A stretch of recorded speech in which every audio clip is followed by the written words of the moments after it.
जय हिंद साथियों, सरकारी परीक्षा वाला में आपका स्वागत है।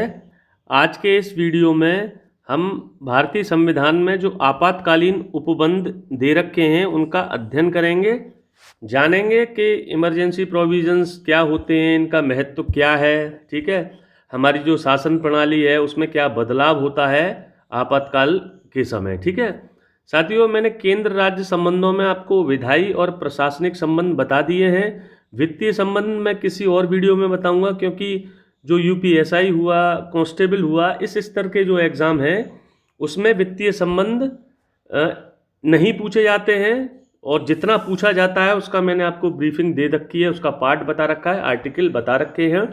कुछ उसमें खास टॉपिक हैं जैसे वित्तीय आयोग वगैरह, वो मैं अलग से वीडियो में ले लूँगा। ठीक है, देखते हैं साथियों इस वीडियो में आपातकालीन उपबंध बिना देरी किए हुए। साथियों, आपातकालीन उपबंध हमारे संविधान के भाग 18 में इनका वर्णन है, और 3 आपातकालीन उपबंध हैं आर्टिकल 352 के तहत, एक आर्टिकल 356 और एक आर्टिकल 360। ठीक है, एक राष्ट्रीय आपातकाल, एक राष्ट्रपति शासन और एक साथियों वित्तीय आपातकाल। ठीक है, ये 3 प्रावधान हैं। एक चीज़ और यहाँ पे नोट करिए कि ये जो आपातकालीन उपबंध हैं ये हमारे संविधान में 1935 का जो भारत शासन अधिनियम है उससे अधिग्रहित किए हैं, उससे लिए हैं। ठीक है, 2 चीज़ों में अंतर समझिएगा कि जो इमरजेंसी प्रोविजंस हैं वो भारत शासन अधिनियम से लिए गए हैं, और राष्ट्रीय आपातकाल के दौरान जो मूल अधिकारों का स्थगन होता है या निलंबन होता है उससे संबंधित जो प्रावधान है वो जर्मनी के वाइमर संविधान से लिए गए हैं। ठीक है, ध्यान रखना, मूल अधिकारों का जो स्थगन है उसके प्रावधान जर्मनी से लिए गए हैं, जबकि आपातकालीन उपबंध भारत शासन अधिनियम 1935 से लिए गए हैं, और आपातकाल के समय मूल अधिकारों का स्थगन निलंबन जर्मनी के वाइमर संविधान से लिया गया है। ठीक है, आगे देखते हैं साथियों, केंद्र को किसी भी असामान्य स्थिति से प्रभावी रूप से निपटने में ये सक्षम बनाते हैं। ये जो इमरजेंसी प्रोविजंस हैं, आपातकालीन उपबंध हैं, ये केंद्र सरकार को किसी असामान्य स्थिति, कई बार ऐसी चुनौतियां आ जाते हैं जैसे युद्ध की स्थिति हो गई या कोई नेचुरल डिजास्टर बहुत बड़े स्तर पर आ गया है, ऐसी स्थितियों से निपटने के लिए ये सक्षम बनाते हैं हमारी केंद्र सरकार को। ध्यान रखिएगा साथियों ये, और जब आपातकालीन उपबंध लागू हो जाते हैं तो आप ये मानिए कि केंद्र सर्वशक्तिमान की तरह बर्ताव करने लगता है। जो शक्तियों का विभाजन है संघीय प्रणाली के तहत केंद्र और राज्य के बीच, आपातकालीन स्थितियों में वो खत्म हो जाता है, और हमारी जो शासन प्रणाली है एकात्मक स्वरूप धारण कर लेती है, और सारी शक्ति जो संविधान ने बांट रखी है वो पूरी की पूरी उठकर केंद्र सरकार के पास चली जाती है। मतलब संविधान विभाजन के माध्यम से, शक्तियों के विभाजन के माध्यम से जो ताकत हमारे संविधान ने राज्यों को दे रखी है, आपातकालीन स्थितियों में वो पूरी की पूरी ताकत केंद्र के पास आ जाती है। ठीक है, संघीय सरकार के पास आ जाती है।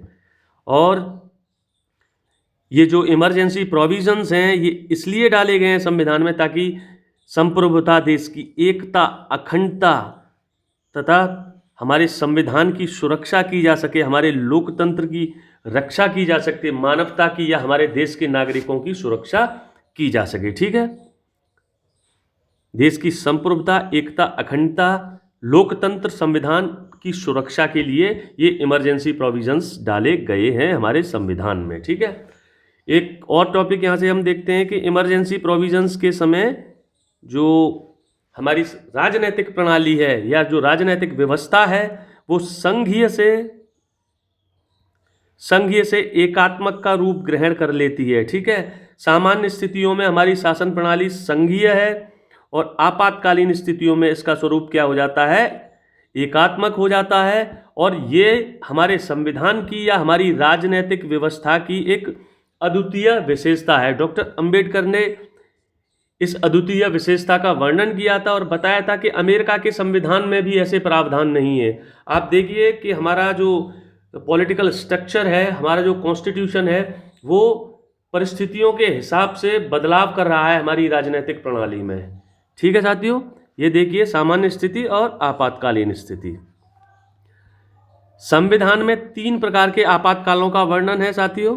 ठीक है, एक राष्ट्रीय आपातकाल जिसे हम आर्टिकल 352 के तहत जानते हैं, एक राष्ट्रपति शासन जिसे हम आर्टिकल 356 के तहत जानते हैं, और एक वित्तीय आपातकाल जिसका जो अनुच्छेद है वो आर्टिकल 360 है। ठीक है, इस वीडियो में हम राष्ट्रीय आपातकाल को पूरी डायमेंशंस के साथ कवर करेंगे। ठीक है, राष्ट्रीय आपातकाल आर्टिकल 352, आर्टिकल 352। ठीक है, समझते हैं साथियों। जैसे हमारे देश की सुरक्षा के सामने कोई खतरा उत्पन्न हो रहा है, जैसे युद्ध की संभावना है, कोई देश हमारे देश पर आक्रमण करना चाह रहा है, या हमारे देश में ही एक सशस्त्र विद्रोह की शुरुआत हो गई है। ठीक है,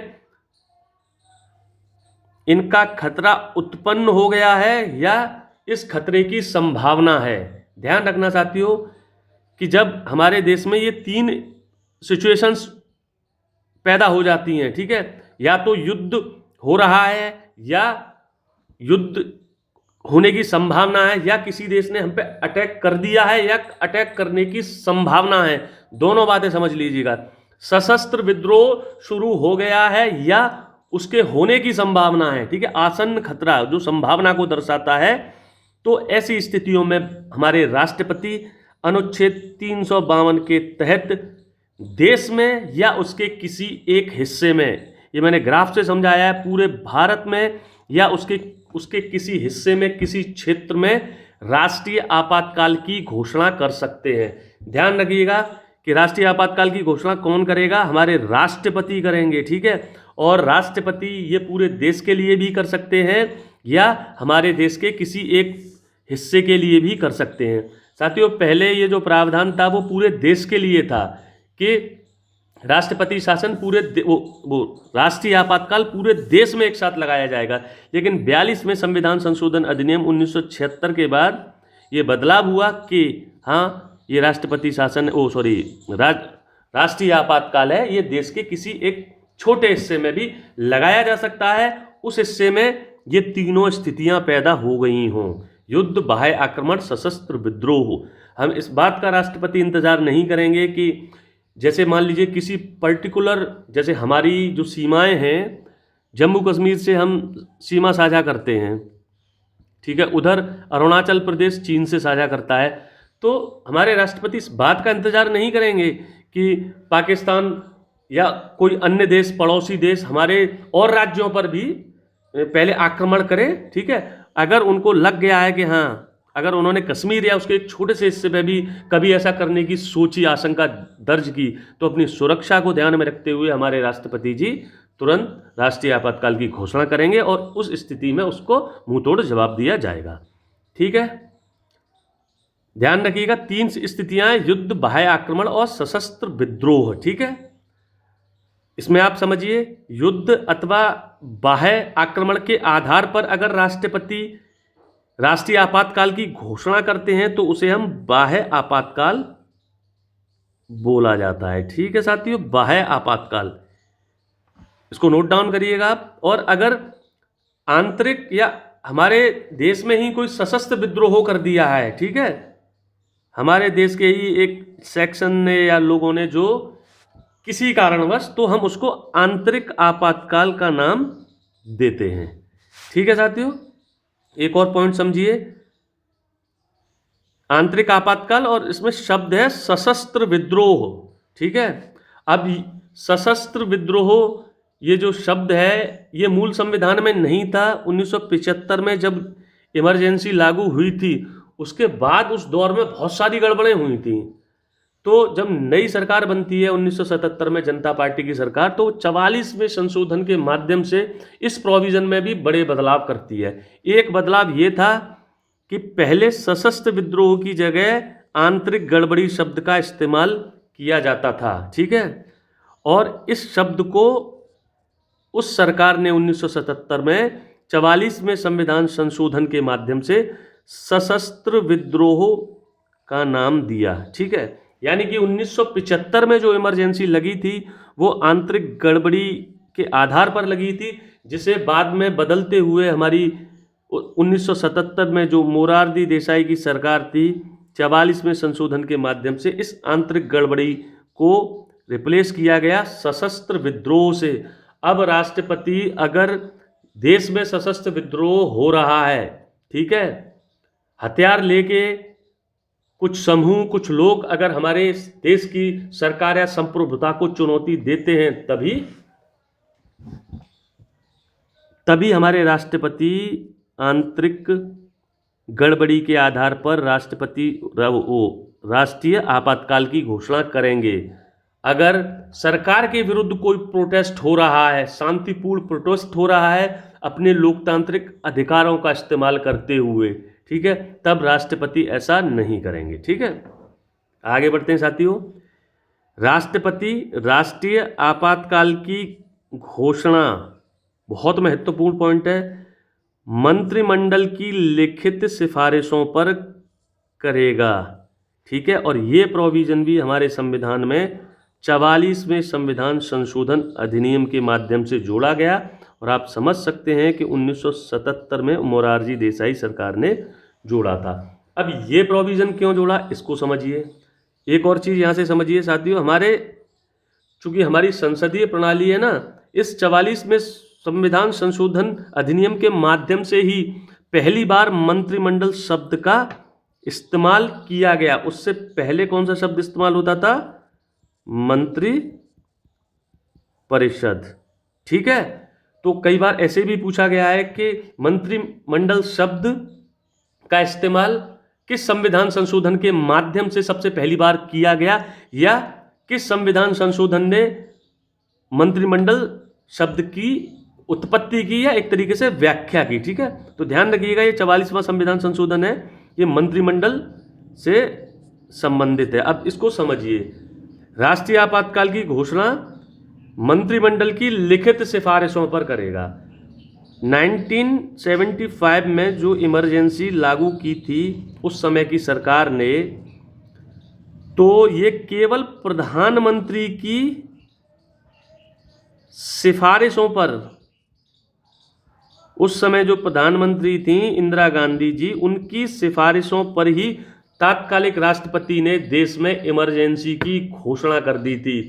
और उस समय की प्रधानमंत्री ने अपने मंत्रिपरिषद के लोगों को, या जो मंत्रिमंडल के लोग थे, उनको भी इमरजेंसी के बारे में सूचित नहीं किया था।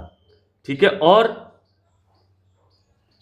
एक अविश्वास का वातावरण पैदा हो गया था। ये इंदिरा गांधी का डिसीजन था, इंदिरा गांधी जी का डिसीजन था, और जिसके बारे में बहुत से जो मंत्री थे या ज़्यादातर मंत्री थे उनको जानकारी ही नहीं थी।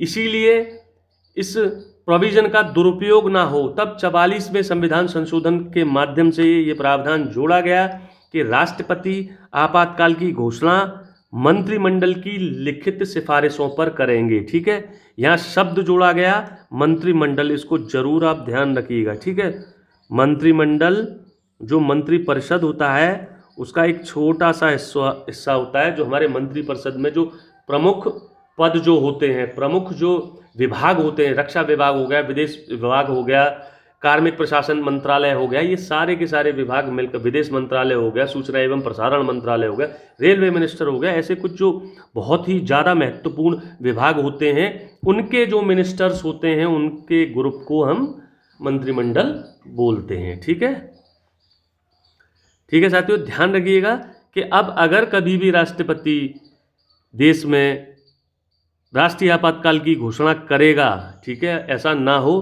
तो उसके लिए मंत्रिमंडल की लिखित सिफारिश होगी, प्रधानमंत्री की सिफारिशों पर और अलिखित सिफारिशों पर ऐसा राष्ट्रपति नहीं करेंगे। ये नियम बना दिया गया 44वें संविधान संशोधन के माध्यम से, ताकि इस प्रावधान का जो दुरुपयोग 1975 में हुआ था वो अब ना हो। ठीक है, एक और चीज़ देखते हैं, संसदीय अनुमोदन। ये क्या कहता है? उद्घोषणा जारी होने के 1 माह के अंदर, समझिए, मतलब राष्ट्रपति ने मान लीजिए किसी दिनांक को या किसी तारीख को ये उद्घोषणा कर दी कि इस डेट से या आज से हमारे देश में राष्ट्रीय आपातकाल या उसके एक हिस्से में राष्ट्रीय आपातकाल लागू किया जाता है। ठीक है, अब इस उद्घोषणा को संसद का अगर अनुमोदन नहीं होगा, संसद इसको स्वीकृति देगी तभी इसका अस्तित्व बरकरार रहता है। ठीक है, और उद्घोषणा जारी हुई है उसके 1 माह के अंदर ही संसद से इसका अनुमोदन लेना होता है। ठीक है, और अगर संसद अनुमोदन नहीं देती है तो ये राष्ट्रीय आपातकाल खत्म हो जाता है। ठीक है, ये ध्यान रखिएगा, जो उद्घोषणा जारी होने के 1 माह के अंदर संसद का अनुमोदन जरूरी है, आवश्यक है। ये समय जरूर याद रखिएगा। और एक बार अगर संसद ने इसका अनुमोदन दे दिया तो ये 6 माह तक अस्तित्व में रहेगा। ठीक है, एक बार संसद ने अनुमोदन दे दिया तो राष्ट्रीय आपातकाल 6 माह तक लगेगा। अगर राष्ट्रपति को ये एहसास हो रहा है कि अभी देश की सुरक्षा के सामने, संप्रभुता के सामने कोई और खतरा है, तो फिर संसद पुनः इसको अनुमोदन करेगी और फिर 6 माह के लिए इसका कार्यकाल या समय बढ़ जाएगा।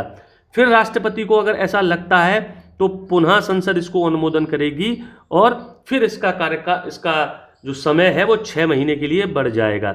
इस तरीके से इसको इनफाइनाइट टाइम तक आप एक्सटेंड कर सकते हो।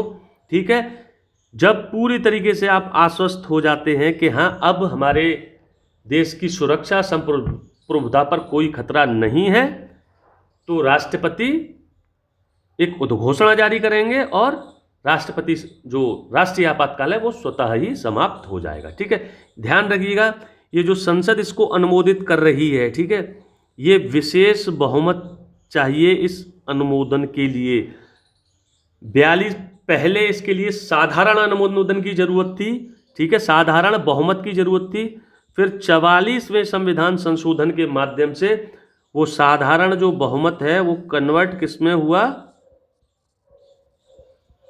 वो विशेष बहुमत में कन्वर्ट हुआ। ठीक है, यानी कि जो राष्ट्रीय आपातकाल के वो अगर संसदीय अनुमोदन देना है तो वो विशेष बहुमत चाहिए। उसके लिए विशेष बहुमत मैं आपको बता चुका हूं, उपस्थित व मतदान करने वालों का 2/3 कम से कम, और ये 272 कम से कम, ये इसमें जो क्लियर मेजॉरिटी है उसके बराबर समर्थन करें सांसद इसको। ठीक है, और जब अनुमोदन की बात हो गई तो समाप्ति की बात भी देख लेते हैं।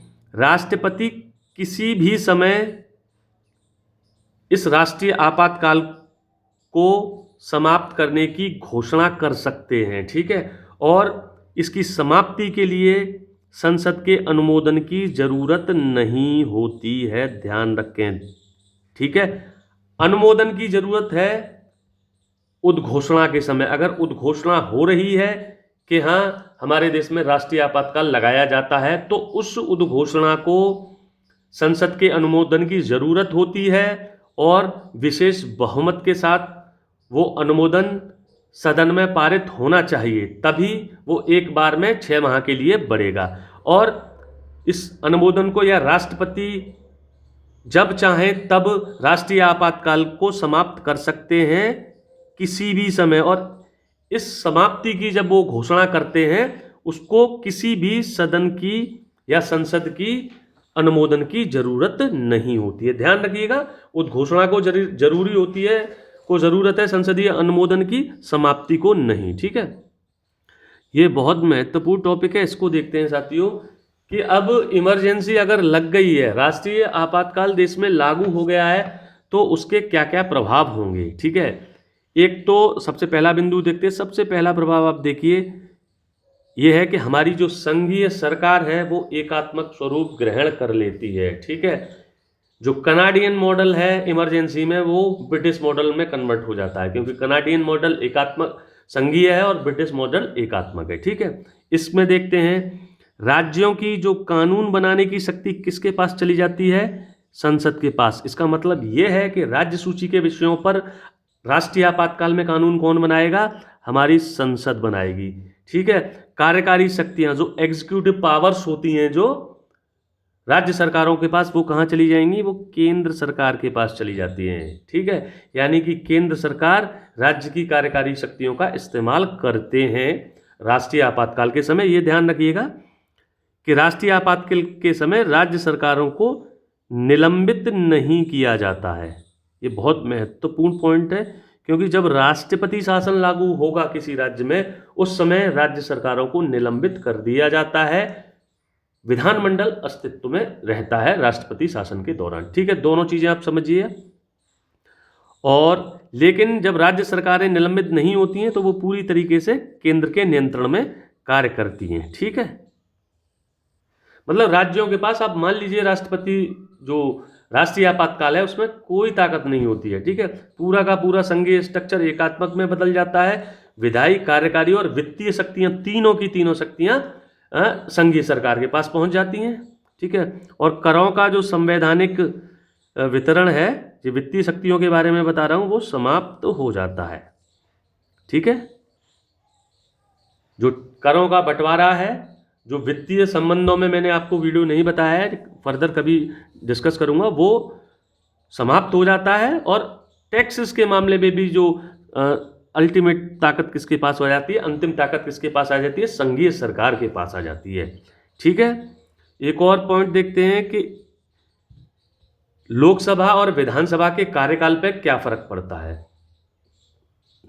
ध्यान रखिए कि हमारी लोकसभा और जो राज्य की विधानसभाएं हैं उनका जो कार्यकाल होता है वो सामान्यतः 5 साल का होता है, लेकिन इस राष्ट्रीय आपातकाल के समय संसद एक बार में 1 वर्ष तक बढ़ा सकती है। ठीक है, ये संसद के पास ये अधिकार होता है कि राष्ट्रीय आपातकाल के समय वो लोकसभा का कार्यकाल एक बार में 1 साल के लिए बढ़ा सकती है, और विधानसभा का कार्यकाल एक बार में 1 वर्ष के लिए बढ़ा सकती है साधारण बहुमत से। ठीक है, और ये कब तक बढ़ाया जा सकता है, ये अनंत समय तक बढ़ाया जा सकता है, इसकी कोई टाइम लिमिट नहीं है। ठीक है, आपातकाल समाप्ति से 6 माह तक। ठीक है, और ये जब आपातकाल समाप्त हो जाता है उसके 6 माह तक ऐसा प्रावधान रहता है। ठीक है साथियों, जैसे आपातकाल खत्म हुआ और आपातकाल के खत्म होने के 6 महीने के बाद तक ही उस समय की विधानसभा या लोकसभा अस्तित्व में रहेगी। मतलब ये है कि संसद चाहे तो लोकसभा का कार्यकाल 10 साल का भी कर सकती है वो जरूरत के हिसाब से, लेकिन एक बार में वो 1 साल के लिए ही बढ़ाएगी। लेकिन ऐसा करके लोकसभा का या विधानसभा का कार्यकाल कई वर्षों तक या अनंत समय तक बढ़ाया जा सकता है। तब तक बढ़ाया जा सकता है जब तक कि वो स्थिति खत्म नहीं हो जाती है। ठीक है साथियों, अब एक और ये महत्वपूर्ण है प्रोविजन है कि राष्ट्रीय आपातकाल के दौरान मूल अधिकारों पर क्या प्रभाव पड़ता है। तीनों चीजें आप याद रखिएगा, आसानी रहेगी कि हमारी सरकार संघीय से एकात्मक हो जाती है, लोकसभा और विधानसभा के कार्यकाल में बदलाव हो जाता है, और मूल अधिकारों पर भी कुछ प्रभाव पड़ता है। वो देखिए, राष्ट्रीय आपातकाल के दौरान आर्टिकल 358 और 359 में राष्ट्रीय आपातकाल के दौरान मूल अधिकारों पर क्या प्रभाव पड़ता है उसका वर्णन किया है। मतलब मूल अधिकार कैसे इफेक्टेड होंगे, कैसे प्रभावित होंगे आपातकाल में, इसका जिक्र आर्टिकल 358 और आर्टिकल 359 में दे रखा है, ध्यान रखिएगा। ठीक है, तो आप ये समझ लीजिएगा आर्टिकल 358 और 359 दोनों मौलिक अधिकारों से संबंधित हैं। मौलिक अधिकार राष्ट्रीय आपातकाल के समय। ठीक है, आगे बढ़ते हैं। एक चीज़ ध्यान रखिएगा कि ये जो राष्ट्रीय आपातकाल है उसमें आर्टिकल 20 और आर्टिकल 21 ये निलंबित नहीं होते हैं। मैं इनको बता चुका हूँ, प्राण एवं दैहिक स्वतंत्रता का अधिकार और गिरफ्तारी के विरुद्ध जो आर्टिकल 20 में नागरिकों को अधिकार दिए हैं। ठीक है, इमरजेंसी लग रही है, आर्टिकल 20 और 21 कभी निलंबित नहीं होंगे, ध्यान रखिएगा। और ये भी 44 में संविधान संशोधन के माध्यम से ये प्रावधान संविधान में डाला गया था। यानी कि 44 में संविधान संशोधन से पहले सारे के सारे मौलिक अधिकारों को निलंबित किया जा सकता था। वर्तमान में स्थिति ये है कि आर्टिकल 20 और 21 को छोड़कर सारे आप आर्टिकल्स को निलंबित कर सकते हैं, स्थगित कर सकते हैं। एक चीज़ और बता रहा हूँ कि इमरजेंसी के दौरान बहुत सारे जो पॉलिटिशियंस थे, नेता थे, उनको जेल में बंद कर दिया था। मतलब आर्टिकल 20 का खुला उल्लंघन हुआ था इमरजेंसी के दौरान। इसीलिए जब नई सरकार बनी 1977 में, तो उसने ये जान लिया, समझ लिया कि हाँ, कुछ ऐसे प्रोटेक्शन या सुरक्षा और हमें अपने नागरिकों को या पॉलिटिकल पार्टीज को देनी चाहिए, ताकि एटलीस्ट डेमोक्रेसी तो जिंदा रहे हमारे देश में, लोकतंत्र पे तो खतरा ना हो। ठीक है, अब समझते हैं आर्टिकल 358।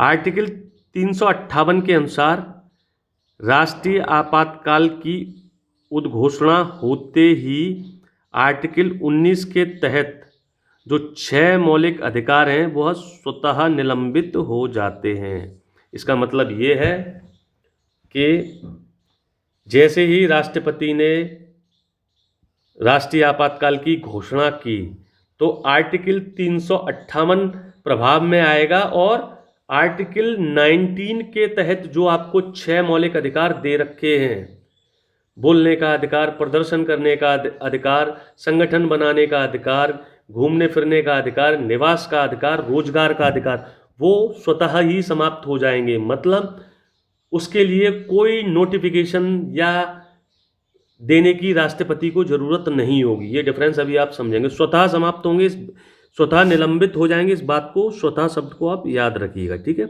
और ये आर्टिकल 358 के तहत हो रहा है। ठीक है, और कौन सा आर्टिकल इफेक्टेड हो रहा है? आर्टिकल 19 इफेक्टेड हो रहा है इससे। ठीक है, आगे चलते हैं। अगला पॉइंट कह रहा है आर्टिकल 359 के तहत राष्ट्रपति अपने आदेश में उन अधिकारों का वर्णन करता है जिन्हें निलंबित किया जाना है। ठीक है, ये समझिए। यानी कि आर्टिकल 358 इफेक्टेड किसे कर रहा है?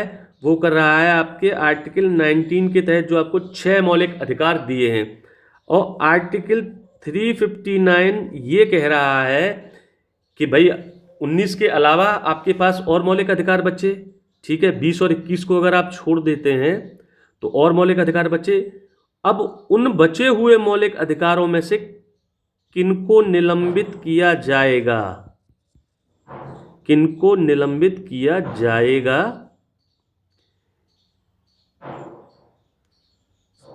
निलंबित किया जाएगा, इसकी जानकारी राष्ट्रपति देते हैं आर्टिकल 359 के तहत। मतलब एक नोटिस जारी करेंगे राष्ट्रपति कि हाँ, आर्टिकल 350 देश में इमरजेंसी लागू हो चुकी है और आर्टिकल 359 के तहत वो इन मौलिक अधिकारों को निलंबित कर रहे हैं। ठीक है, ध्यान रखेंगे, जहां आर्टिकल 359 ऑटोमेटिकली लागू हो रहा है उद्घोषणा के बाद, वहीं 359 आर्टिकल 359 को राष्ट्रपति लागू कर रहे हैं। उसके तहत वो बताएंगे कि भाई कौन कौन से मौलिक अधिकारों को निलंबित किया जा रहा है। और एक चीज़ और मैं थोड़ा सा बता देता हूं आपको कि एग्जैक्टली मौलिक अधिकार निलंबित नहीं होते हैं, उन अधिकारों के रेस्पेक्ट में आर्टिकल 32 निलंबित हो जाता है। ठीक है, मैं कल्पना करके बता रहा हूं आपको। जैसे कि मान लीजिए आर्टिकल राष्ट्रपति ने नोटिफाई कर दिया कि आर्टिकल 22 हो गया, आर्टिकल 23 हो गया, आर्टिकल 24, 25, 26, 27, 28, 29, 30। ठीक है, ये सारे के सारे आर्टिकल्स राष्ट्रपति ने बोल दिया कि हाँ, ये मौलिक अधिकार हैं, अब हम इनको निलंबित कर रहे हैं, इमरजेंसी की घोषणा हो चुकी है। ठीक है, तो एग्जैक्टली मतलब ये होगा कि अब चूंकि इन अधिकारों को लागू आर्टिकल 32 करता है, तो अब आर्टिकल 32 के तहत आप इन अधिकारों की मांग के लिए सुप्रीम कोर्ट का दरवाजा नहीं खटखटा पाएंगे। लेकिन चूंकि आर्टिकल 20 और 21 निलंबित नहीं हो रहे हैं, तो आर्टिकल 20 और 21 के उल्लंघन की स्थिति में आप इमरजेंसी के समय में भी आर्टिकल 32 का दरवाजा खटखटा सकते हैं। आर्टिकल 32 का उपयोग करते हुए आप सुप्रीम कोर्ट में गुहार लगा सकते हैं कि भाई हमारे मौलिक अधिकारों की रक्षा करिए। थोड़ी सी ये टेक्निकल चीज़ें हैं, लेकिन अभी बस इतना समझिए आप। ठीक है, आगे देखते हैं। आगे ये है साथियों कि हमारे देश में अब तक 3 बार इमरजेंसी लागू हुई है, राष्ट्रीय आपातकाल। 1962 में जब चीन ने हम पर अटैक किया था, ध्यान रखिएगा। 1971 में जब पाकिस्तान ने अटैक किया था, बांग्लादेश का फॉर्मेशन हो रहा था, और 1975 में, ठीक है। यानी कि अब तक हमारे देश में आप ध्यान रखेंगे 2 बार बाह्य राष्ट्रीय आपातकाल लगा है, राष्ट्रीय आपातकाल लगा है, और 1 बार जिसको हम आंतरिक आपातकाल बोलते हैं।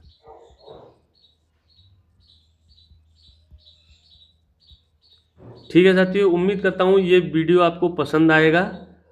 शेयर करिएगा, कमेंट करिएगा। कोई और चीज़ अगर आपको इससे संबंधित ना समझ में आए तो कमेंट करिएगा, उसको एक्सप्लेन किया जाएगा, ठीक है। ये भी ज़रूर आप याद रखिएगा कि क्योंकि ये पूछ लेते हैं कि कितनी बार देश में 1 डे एग्ज़ाम या 1 लाइन क्वेश्चन में कितनी बार देश में अब तक इमरजेंसी लगी है, ठीक है। जय हिंद साथियों।